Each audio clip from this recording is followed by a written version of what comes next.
Land warrior. High-tech, high-priced, high-profile, netro-fucking-centric land warrior. To see what was in front of our face was bad enough, but spy-bird uplinks were also showing how truly large the horde was. We might be facing thousands, but behind them were millions. Remember, we were taking on the bulk of New York City's infestation. This was only the head of one really long undead snake stretching all the way back to Times fucking Square. We didn't need to see that. I didn't need to know that. That little scared voice wasn't so little anymore. Oh shit, oh shit! And suddenly it wasn't in my head anymore. It was in my earpiece. Every time some jerk-off couldn't control his mouth, Land Warrior made sure the rest of us heard it. There's too many! We gotta get the fuck out of here! Someone from another platoon, I didn't know his name, started hollering, I hit him in the head and he didn't die! They don't die when you shoot him in the head! I'm sure he must have missed the brain. It can happen, around just grazing the inside of the skull. Maybe if he'd been calm and used his own brain, he would have realized that. Panic's even more infectious than the Z germ, and the wonders of Land Warrior allowed that germ to become airborne. What? They don't die? Who said that? You shot it in the head? Holy crap, they're indestructible. All over the net you could hear this, browning shorts across the info superhighway. Everyone pipe down, someone shouted. Hold the line, stay off the net. An older voice you could tell, but suddenly it was drowned out in this scream, and suddenly my eyepiece, and I'm sure everyone else's, was filled with the sight of blood spurting into a mouth of broken teeth. The sight was from a dude in the yard of a house behind the line. The owners must have left a few reanimated family members locked in when they bugged out. Maybe the shock from the explosions weakened the door or something, because they came bursting out right into this poor bastard. His gun camera recorded the whole thing, fell right at the perfect angle. There were 5 of them, a man, a woman, 3 kids. They had him pinned on his back. The man was on his chest. The kids had him by the arms, trying to bite through his suit. The woman tore his mask off. You could see the terror in his face. I'll never forget his shriek as she bit off his chin and lower lip. They're behind us, someone was shouting. They're coming out of the houses. The line's broken. They're everywhere. Suddenly the image went dark, cut off from an external source, and the voice, the older voice, was back again. Stay off the net, he ordered, trying real hard to control his voice, and then the link went dead. I'm sure it must have taken more than a few seconds. It had to, even if they'd just been hovering above our heads, but it seemed like right after the communications line blacked out that the sky was suddenly screaming with JSFs. I didn't see them release their ordnance. I was at the bottom of my hole cursing the Army and God and my own hands for not digging deeper. That ground shook. The sky went dark. Debris was everywhere, earth and ash and burning whatever flying above my head. I felt this weight slam between my shoulder blades, soft and heavy. I rolled over. It was a head and torso, all charred black and still smoking and still trying to bite. I kicked it away and scrambled out of my hole seconds after the last of the J-Sows fell. I found myself staring into this cloud of black smoke. Where the horde had been, the freeway, the houses, everything was covered by this midnight cloud.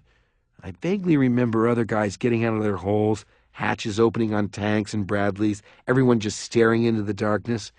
There was a quiet, a stillness that, in my mind, lasted for hours.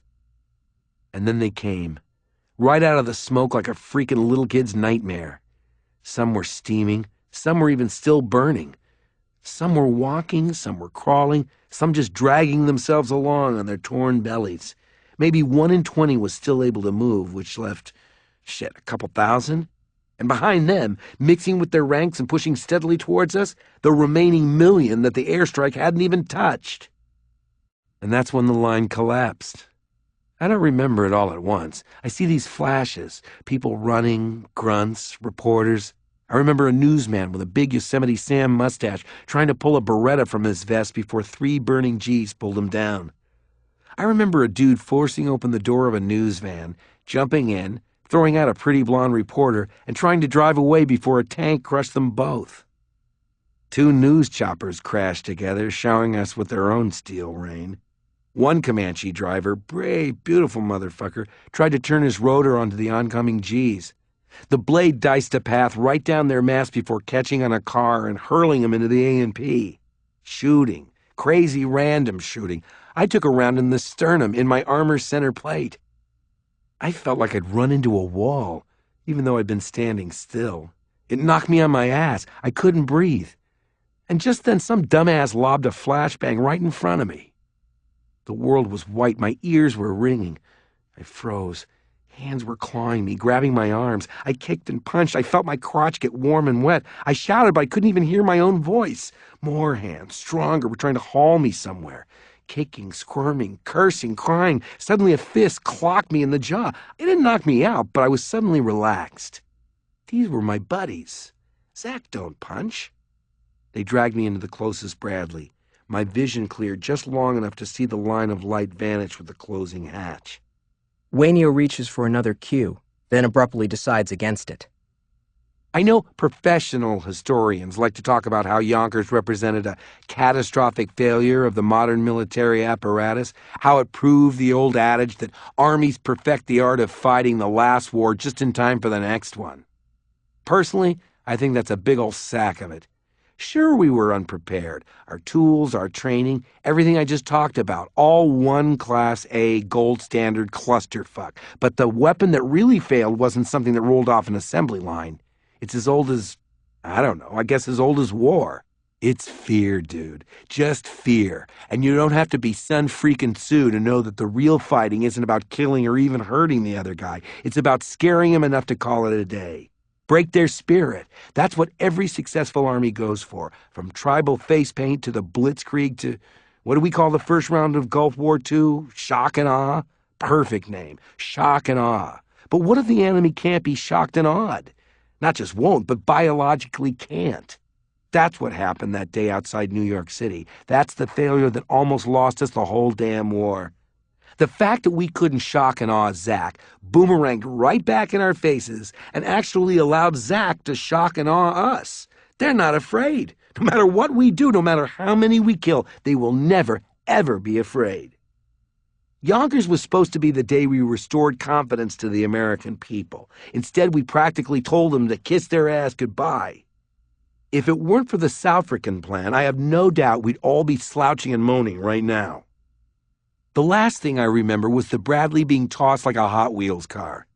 I don't know where the hit was, but I'm guessing it must have been close. I'm sure had I still been standing out there exposed, I wouldn't be standing here today. Have you ever seen the effects of a thermobaric weapon? Have you ever asked anyone with stars on their shoulders about them? I bet my ballsack you'll never get the full story. You'll hear about the heat and pressure, the fireball that continues expanding, exploding, and literally crushing and burning everything in its path. Heat and pressure, that's what thermobaric means. Sounds nasty enough, right? What you won't hear about is the immediate after effect, the vacuum created when that fireball suddenly contracts. Anyone left alive will either have the air sucked right out of their lungs or, and they'll never admit this to anyone, have their lungs ripped right out of their mouth. Obviously, no one's going to live long enough to tell that kind of horror story. Probably why the Pentagon's been so good at covering up the truth. But if you ever see a picture of a G, or even an example of a real walking specimen, and he's got both airbags and windpipe just dangling out from his lips, make sure you give him my number. I'm always up for meeting another veteran of Yonkers.